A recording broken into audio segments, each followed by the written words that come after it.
Have you ever looked at a master landscape painting, like a Sargent or a Wyeth, and thought their painting feels like you could just step right into it, whereas mine feels flat? And then you try to add more detail. But that doesn't help, because the truth is, it's not because they added more detail. In fact, most artists today, their paintings look flat because they start with detail too soon. But the masters, they had a different approach. They looked big to small, macro to micro, and they used shape design to pull you right into the depth of the scene. And there's an idea in particular that I want to start with on the macro side of things that can add a whole nother level of dimension to our paintings. And we're going to put it into a painting here in a minute. And once you see this, you're going to notice it absolutely everywhere. It's going to give you a whole new option of creating depth in paintings. So how do you create depth? How do you work macro to micro? Where do you put the details? And how do you get the paint to do the work for you? Let's talk about it. So here's an image of our classic idea of atmospheric perspective. If you don't know what that is, that's essentially the idea that the more air that is between me and what I'm looking at, the lighter the objects are going to become. As they travel back, they get lighter and lighter and lighter, and they pick up some of the color of the atmosphere. And so in a way, this gives us a lot of depth, but in a way, it's a concept without nuance. But there are some limitations to it.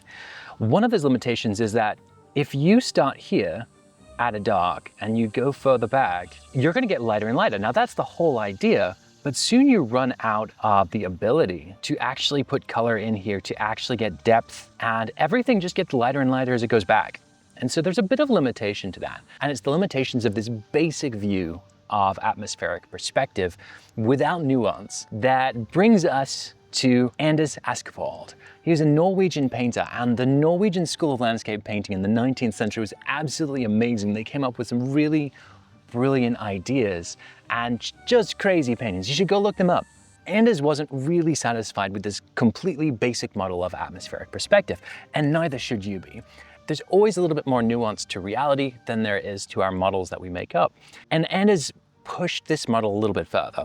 The way he did that was not by getting lighter and lighter as he goes, was instead saying, where is the starting point? Where is the black point? So the black point is, if we were to go back to this, the black point is right here. It's our darkest part of our painting. And everything beyond that gets lighter and lighter. In order to try and still retain depth and color and interest in those further parts of the painting, further afield, Anders decided that instead of having the black point be where I am, right next to me, he was going to push the black point right into the middle.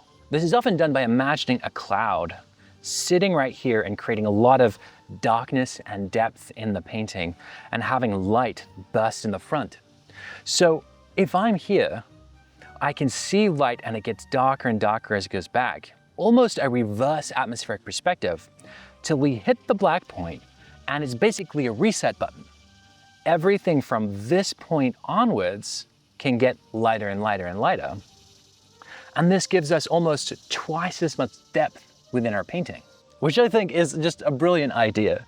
And as you go through some of his work, we can see this. We can see pushing the black points to the middle of the picture and then getting lighter as we go further on. Sometimes it's done subtly, like in this one. And it's picked up by some other artists too. If we have light in the front, pushing to a black point in the middle of the painting, then our atmospheric perspective resets and we get to move from there, creating just immense volumes of depth within our painting. Again, over here, we have light here, pushing our black point to the middle of the painting, and then really subtle depth moving back using generic atmospheric perspective ideas.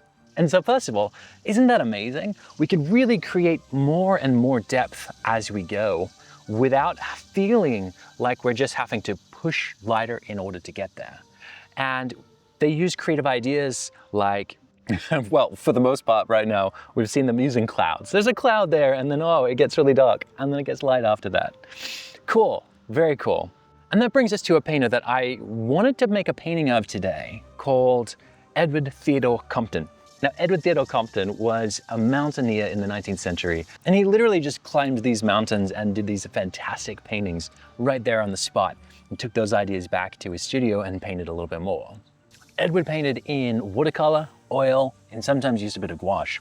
And I absolutely love just the realism and the vibrancy inside of his paintings. There's something that you can tell that they are painted from experience and life, and I absolutely love that. Sometimes Edward painted in the classic idea of sort of traditional atmospheric perspective. As things get further back, they get lighter. And in those instances, that served him well. But in other instances, he actually came back to the same idea of pushing his black point into the middle of the picture so that he would have that space to create really rich and darker atmospheric perspective as it moved back. Again, it's that reset point. Can I have a reset in the middle of my painting and create more depth coming towards me and more depth leaning away from it? Absolute brilliance. But one of the really interesting parts that I feel like he added to the conversation is that he's using the values, the local values, which is to say he's using the white of the ice and the shadow of the rocks to do a lot of this work for us. Whereas the Norwegian school would often put in a cloud, a nice convenient cloud to make this happen, Edward Theodore Compton is arranging his paintings so that you can come in here with the light right down the bottom, move into a dark shadow of the rock, and you get that sense of movement. And then it's right up against the white of that snow, and essentially making a reset right there, and then having that snow get darker up until a new black point, a second black point, here up in the shadow of the mountain, wherein now he can use those rich, darker colors and values and get lighter as it goes further and further back. And so now it's not just a matter of light into our new dark point and then further away, creating this second range of depth.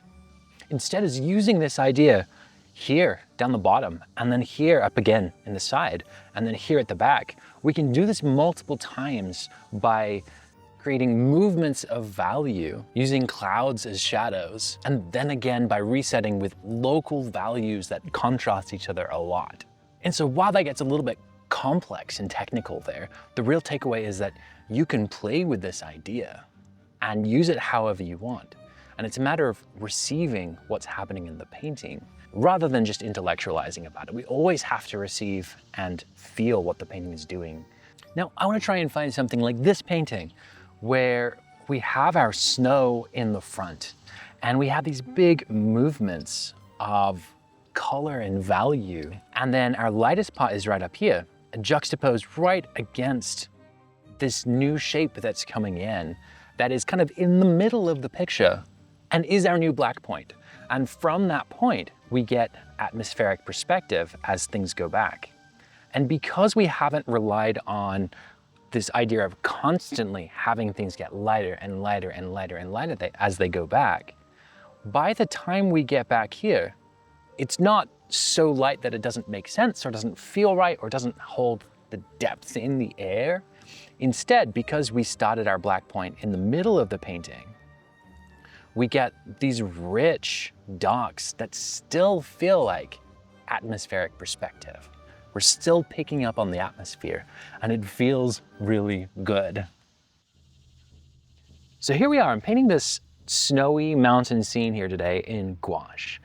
And I'm starting off transparently. That means I'm using my paint really thinly actually to begin with, a lot more like watercolor. And I'm doing this for a number of reasons, but the first is that I really am trying to create a lot of depth inside of this painting. And to do that with my paint, regardless of what paint I'm using, I can use my paint differently front to back. If I leave everything in the back transparent and get thicker and thicker as I come towards the front, I am creating a difference. And anytime you can create a difference between what's happening in the front and what's happening in the back, you're creating depth. Now, as a general, you don't want these to happen inconsistently or suddenly. You want them to create them smoothly so that we go from being rather transparent to rather opaque over the course of the entire painting. But getting back to what we were talking about earlier, one of the reasons I picked this is because I really want a painting where I can throw this black point in right here, right in the middle of my painting. And so I'm really just using actually two colors for most of the beginning of this painting, which being sepia and cobalt blue. And I'm mixing them together, getting a really nice dark in the middle. And I want to make sure that as I'm painting, I don't really encroach on that dark territory further back, but I also don't get there as I come forward.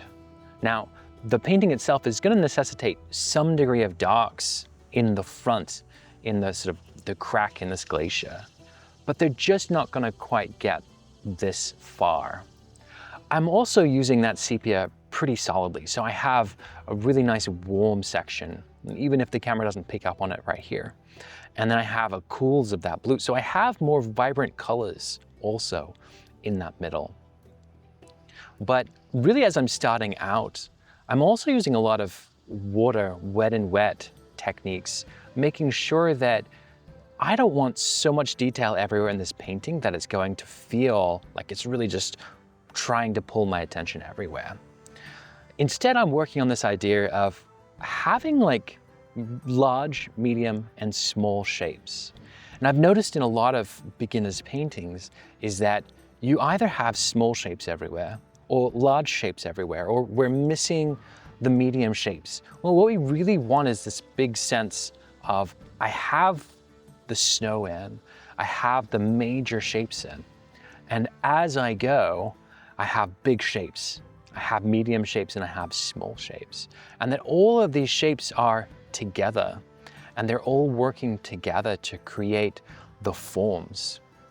Now, you can get away with a lot in a painting if you are communicating the forms more so than you're communicating the texture. Now, the form is just a fancy way of saying what the light is doing to make it feel three-dimensional. And in this case, we have the sun hitting the snow, and then we have the shadow, that nice blue shadow in there. And so making sure that my light and my shadow meet up and really work together, they're gonna create something that feels three-dimensional.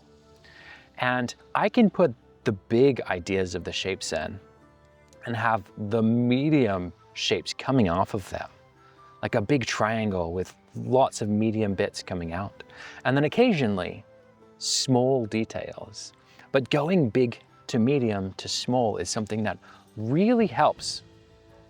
And if I really focus on those big and medium shapes at the beginning, like I am now, then I have the option of putting in smaller shapes later where they feel like there's not quite enough. But I also have the option to leave them out, and that ends up being really important. And so one way that I've helped facilitate that, especially in that big dark section, my new black point in the middle, is that I did a lot of that wet and wet. So I can put in these medium shapes, and that moisture in the paper disperses some of the fine sense of those small shapes that would otherwise have been created. And having that wet and wet, not only does it stop there from being too many small shapes at the beginning, it runs as a contrast to the thick paint that I'm planning on putting here in the front, and from the fine details that I'm planning on putting here in the front. And so I'm coming in here, there's a lot of shapes happening right here. And again, I want to make sure that I'm not getting as dark as that new black point. But seeming as this is gouache, sometimes we have to wait to see what it dries like. And since I created my black point in the middle of the painting, I now get to come in and put in some really nice darks and colorful sections in the back of this mountain. And yes, I'm making sure that they don't get as dark as that middle black point, but they also get to be rich in value and in color wherever I want them to be, because I reset my atmospheric perspective in a way of thinking. And so I get to say in my medium, my mid-range values and colors, while still feeling like I'm creating a nice sense of depth and distance. And so while a lot of this is dried, I get to also come back in. One thing that I do when I'm in this stage is, as I'm looking at my reference and I'm looking at my painting, I'm looking for things that feel like they're bare, like they don't quite have enough information or detail. They feel like they're not hooking my eyes. And so I will come back in and start to place more depth and more detail. But reserving it for now helps me to really actually sense what is the painting itself saying. Here in the painting, I'm really psyching myself up. I've done a lot of attention and thought about what's happening in the distance from my mid-black point further onwards to create that sense of depth. But now I have to confront the fact that I haven't done that in the front so much. And I want to start to create a gradient. I want there to be a movement from darker in the front, even though I'm talking about snow. It does get darker, and then getting lighter as I move further back. And so this is going to require that I actually put in some color and some darker values and a sense of what's happening in the snow. So when we're painting with snow, there's this idea that, well, it's white, right? So I should just place down white. But white reflects so much color. It's going to be reflecting color in the sky. It's going to be reflecting color of the light that's bouncing all around it. And in order to actually get a sense of that color, it needs to be dark enough to actually hold a color. And so I'm going to come in uncomfortably at first and put in these darks of the snow. And the reason this is important is going for depth as we are, anytime there's a big movement of a big gradient going from one color to another or one value to another, we really get a nice felt sense of depth. And so I want that in the snow, and I see that in the snow, and I want that in the shadow here.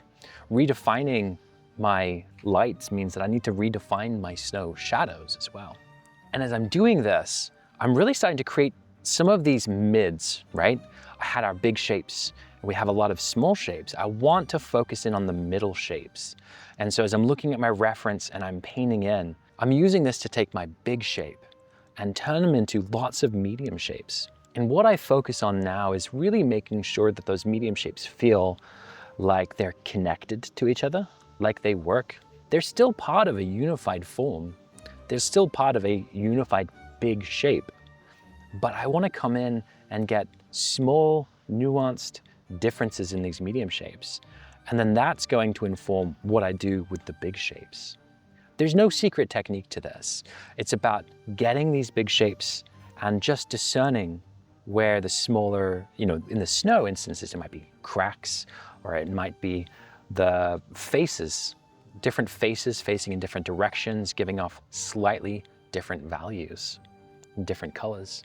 And each time that I come in here and start to put in an even smaller shape, or divide my middle shapes up into some smaller, more intricate shapes, I have a chance as well to really refine my values. And then that brings us down into my small shapes. And I want my small shapes to really accentuate what's happening in my mid shapes. So in this gross stuff in the snow, there are some things that don't actually connect to shapes, and I can put them in last.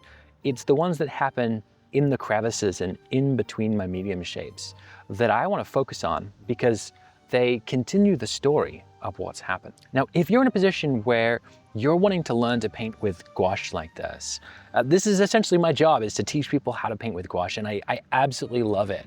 And I would really love to work with you. I have two resources. I have an online gouache course that focuses on getting you from zero to where you need to be able to just have fun with the medium. It's really about empowering you to go out and live a life where you can take paint with you and just paint everything you want. That's the life I want, and that's the life I want for as many people as I can help. And then secondly, I have an online free workshop called The Roadmap to Learning Gouache, where we talk about how I'd learn gouache if I was to start all over again. Gouache is absolutely my passion, and if it's yours as well, I would love to connect with you. So here we are, we're in the stage of the painting where we're refining things, really looking at the painting, getting into some of the smaller details. And I've reserved it for now because I want the small details to matter. I want the micro to matter. And so I'm going to come in here and put it in the places where I need more shape. I don't know if you know this feeling yet, but there's a sense of needing more firmness in my shapes needing a more secure shape for my eye to really grab a hold onto, needing more texture in certain places. And so we really tried to approach the painting on a needs basis. What does the painting say it needs?